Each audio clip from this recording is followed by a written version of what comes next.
ประสบนิกรไทยทุกหมู่เหล่าเนื่องในวาระถีอันดีเนื่องในวันขึ้นปีใหม่ปีพุทธศักราช 2569 ถือเป็นปีอันมงคลในปีที่ผ่านมาจงมีพิธีมหามงคลบรมราชาภิเษกถือเป็นพระราชพิธีอันมหามงคลข้าพเจ้าต้องขอบใจประสบนิกรไทยทุกหมู่เหล่าที่ช่วยทำพระราชพิธีให้สมบูรณ์แบบที่สุดในปีใหม่นี้จึงขอให้ประชาชนชาวไทยตั้งตนอยู่ในความไม่ประมาทดำเนินชีวิตอย่างระมัดระวัง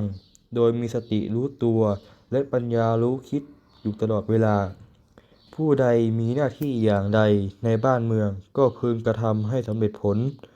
เพื่อความเจริญมั่นคงและความสุขร่มเย็นของประชาชน